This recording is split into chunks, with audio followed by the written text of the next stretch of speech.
അല്ല, മലപ്പുറം ജില്ലയിൽ ഇപ്പോൾ തദ്ദേശ സ്വയംഭരണ സ്ഥാപനങ്ങളിലേക്കുള്ള തെരഞ്ഞെടുപ്പ് കഴിഞ്ഞിട്ട് മാസങ്ങൾ മാത്രമേ ബാക്കിയായിട്ടുള്ളൂ. തദ്ദേശ സ്വയംഭരണ സ്ഥാപനത്തിലേക്കുള്ള തെരഞ്ഞെടുപ്പിൽ ഈ ജില്ലയിൽ ഒരു ചരിത്ര വിജയം ഐക്യജനാധിപത്യ മുന്നണി നേടി എന്നുള്ള കാര്യത്തിൽ ആർക്കും തർക്കമില്ല.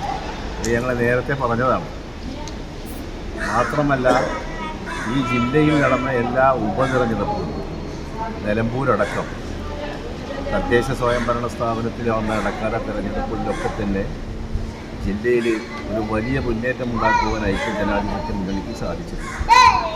അതിൻ്റെ ഒരു തനി ആവർത്തനം തന്നെയായിരിക്കും ഈ നിയമസഭാ തെരഞ്ഞെടുപ്പിൽ നമ്മൾ കാണാൻ പോകുന്നത്.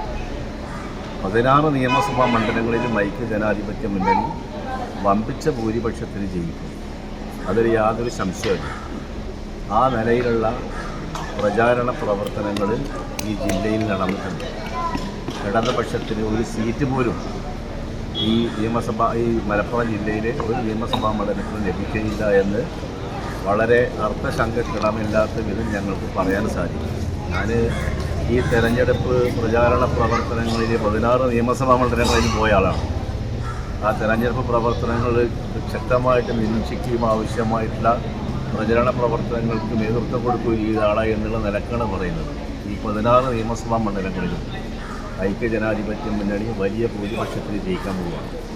ഇപ്പോൾ പുതിയ UDF ഒരു ഇന്ദിരാ ഗ്യാരണ്ടി പോലുള്ള പ്രതീക്ഷ നൽകുന്ന കുറേ പദ്ധതികളുണ്ട്. അത് എത്രത്തോളം ജനങ്ങൾ സ്വീകരിച്ചിട്ടുണ്ട് എന്നുള്ളതാണ്. ജനങ്ങൾ അത് പൂർണ്ണമായിട്ടും ഉൾക്കൊള്ളുന്നു. കാരണം ഐക്യജനാധിപത്യ മുന്നണി ഒരു കാര്യം പറഞ്ഞാൽ അത് നടന്നിരിക്കും. കർണാടകയിലേക്ക് നമ്മൾ കണ്ടതാണ്. കർണാടക സംസ്ഥാന തിരഞ്ഞെടുപ്പിൽ ഒട്ടനവധി ഗ്യാരണ്ടികൾ അന്നത്തെ തിരഞ്ഞെടുപ്പ് വാഗ്ദാനമായി തിരഞ്ഞെടുപ്പ് മാനിഫെസ്റ്റോയിൽ ഉൾപ്പെടുത്തി പ്രഖ്യാപിക്കപ്പെട്ടതുണ്ട്. അത് ഓരോന്നോരോന്നായി നടത്തിക്കൊണ്ടിരിക്കുകയാണ്. എവിടെയും അത് പ്രഖ്യാപിച്ചത് നമ്മുടെ ഭാവി പ്രതീക്ഷയായ പ്രിയപ്പെട്ട രാഹുൽ ഗാന്ധിയാണ്.